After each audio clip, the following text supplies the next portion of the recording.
Number, সমাজের প্রতিটা মানুষকে প্রকৃত মুমিন হতে হবে। 2 নাম্বার, সমাজের মধ্যে ইনসাফ এবং ন্যায় বিচারের দ্বারা অব্যাহত থাকতে হবে। 3 নাম্বার, সমাজের প্রতিটা মানুষের ভিতরে মহব্বত থাকতে হবে। 4 নাম্বার, ওই মহব্বত সৃষ্টির জন্য শিক্ষার ব্যবস্থা থাকতে হবে। 5 নাম্বার, পরস্পরের প্রতি সহানুভূতি করতে হবে, সহনশীল হতে হবে, সহযোগিতার হাত বাড়াতে হবে। কাজে আমার মূল আলোচনা শেষ। এখন আরেকটি বাণী আমি আপনাদের কাছে পৌঁছে দিতে চাই।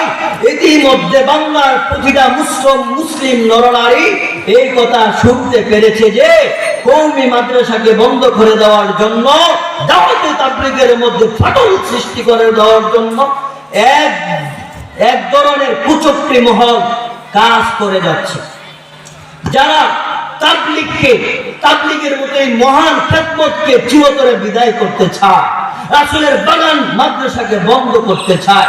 তাদেরকে আমি একটা হুঁশিয়ার বাণী শোনাতে চাই।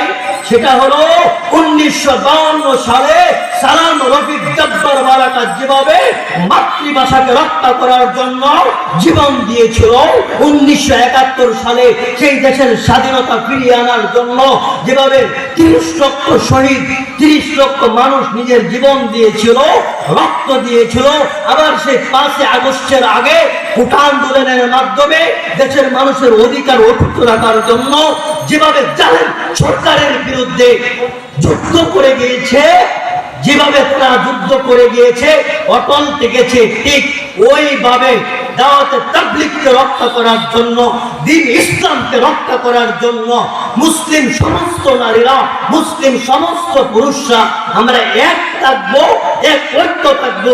যারা এই তাবলীগের বিরুদ্ধে কথা বলবে আমরা তাদের বিরুদ্ধে প্রতিবাদ করব।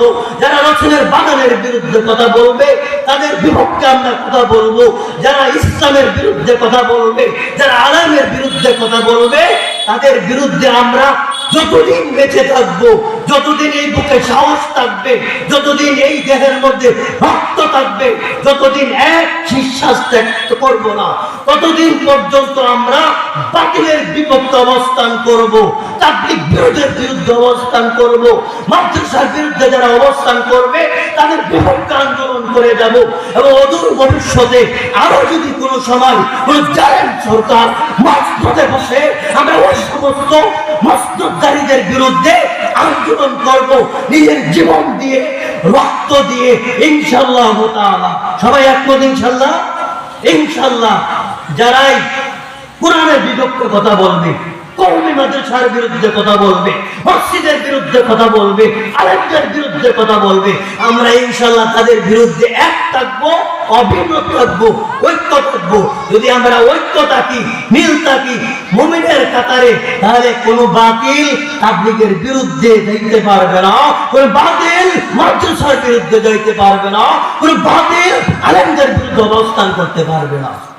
কাজেই সকলের প্রতি আমার বিনীত অনুরোধ যে বাতিল যেখানে থাকবে আমরা সেখানে হক নিয়ে উপস্থিত হয়ে যাব, আমরা হকের কাতারে এক থাকবো। আল্লাহ তাআলা আমাদের সকলকে মুমিনের কাতারে প্রকৃত মুমিন হয়ে ঐক্য জুটে বাতিলের বিরুদ্ধে অবস্থান করা এবং রাসূলের সেই আদর্শগুলোকে মেনে সুন্দর একটা সমাজ গঠন করার তৌফিক দান করেন। সকলে বলেন আমিন। আসসালামু আলাইকুম ওয়া রাহমাতুল্লাহ।